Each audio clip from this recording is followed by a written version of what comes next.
Quando eu conversei com o Dom Bruno sobre o assunto que eles gostariam que a gente conversasse um pouco, ele falou comigo: minha filha, medita essa palavra, João 15:15. Já não vos chamo servos, vos chamo amigos. Se a gente pensar na definição de amigo, amigo é aquele que eu vou permitir que me olhe na minha vulnerabilidade, na minha miséria, na minha fraqueza, e entrego tudo isso nas mãos dele. Em quem que enquadra essa definição de amigo? Somente em Jesus. Com quem que eu posso me rasgar inteiro, mostrar a minha miséria, mostrar o meu nada, que não vai abusar disso, que não seja Jesus. Mas nós jamais poderíamos convidar o Filho de Deus para ser nosso amigo. Isso é uma ousadia imensa. Mas quem se coloca primeiro como meu amigo é Ele. Ele que nos chama para uma relação mais próxima. Porque amigo implica em estar perto, implica em caminhar junto, implica em permanecer. Isso amizade implica. E a Bíblia toda é feita de histórias de grandes amigos. Nós podemos lembrar algumas de Deus, né? E uma das histórias que mais me emociona, né, entre tantas ali, mas é de Abrão, antes de se tornar Abraão. Quando vocês olharem Gênesis, capítulo 15, versículo 1, Deus fala com ele: Abrão, não tenhais medo. Olha a segunda parte. Eu serei o teu escudo. Pode imaginar o que é isso? Você ouvir Deus falando com você: não tenhais medo, eu serei o teu escudo. Isso é simplesmente extraordinário. Mas a amizade, ela não se faz de um encontro de vez em quando. Para poder ser amigo de alguém, eu tenho que me encontrar com esse alguém periodicamente. Eu não posso ver Deus só na missa de domingo. Que amizade eu construo vendo Ele uma vez por semana? Não construo. É muito pouco. A amizade, ela se constrói na intimidade. Eu não vou ser amigo de alguém que eu ponho na sala somente.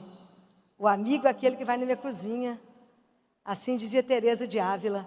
Santa Teresa falava que Jesus andava no meio das panelas dela, das caçarolas.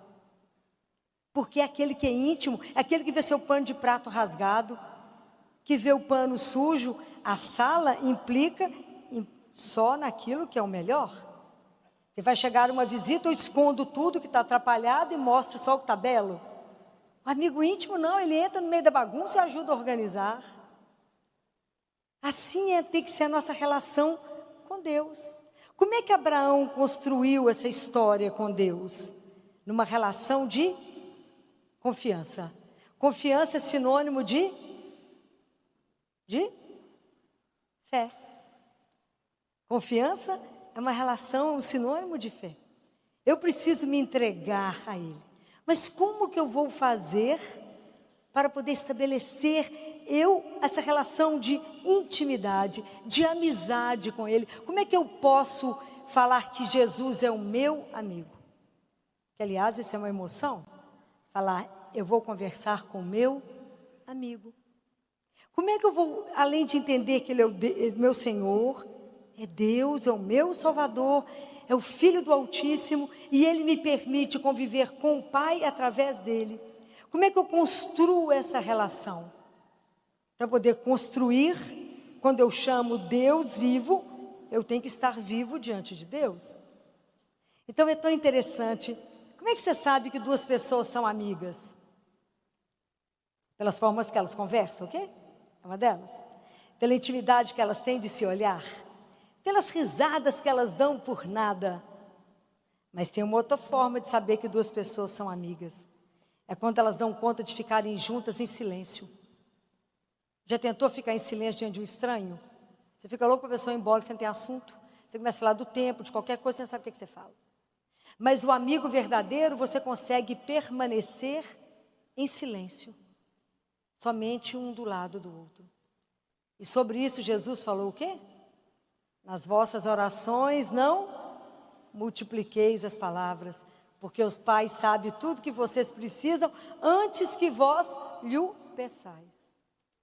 Então não precisa ter tagarelice nas nossas orações. É preciso apenas estar. Apenas preciso chegar. Mas é tão lindo isso, porque isso é um convite, é uma proposta. A amizade com Deus é um caminho espiritual. Porque eu preciso de amadurecimento. Eu preciso de um querer. Eu preciso de me colocar com disposição de. Eu quero fazer dele o meu amigo. Então vamos aprender uma historinha.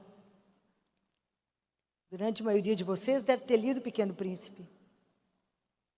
E a história da raposa com o Pequeno Príncipe, lembra disso? A raposa, o Pequeno Príncipe está diante da raposa e fala com ela, brinca comigo? Ela fala, não brinco. Ele fala, mas por que você não quer brincar comigo? Eu estou sozinho. Ela falou, eu não brinco com você. Ele fala, mas por que você não brinca? Vocês lembram dessa história? Ela fala, porque você não me cativou. Ele fala, mas o que é cativar? Cativar é assim, você tem que ser o único menino entre todos os homens do mundo, e eu serei a única raposa para você entre todas do mundo. Ele falou, mas como é que eu faço isso? Aí a raposa responde, você tem que vir todos os dias, no mesmo horário. Mas no mesmo horário? É, no mesmo horário. Porque se você vier às 4, às 3, eu começarei a ser feliz. Mas quando você chegar, você não senta perto de mim não, porque você não me conhece. Então você assenta distante e me olha de lado. Aí cada dia que você vier, você dá um passinho a mais. Um passinho a mais, até que a gente possa ficar um de frente do outro. Até quando você tiver roubado o meu coração e eu o seu. E a raposa pega o Pequeno Príncipe e olha, manda ele ver os campos de milho e fala, está vendo o milho? Milharal, ele não me interessa. Eu não como milho. Mas quando você me cativar, e quando o sol bater, e o vento balançar o milho, balançar os cabelos do milho, eu me lembrarei dos seus cabelos dourados e sentirei saudades de você. Essa é a nossa história de amor com Deus.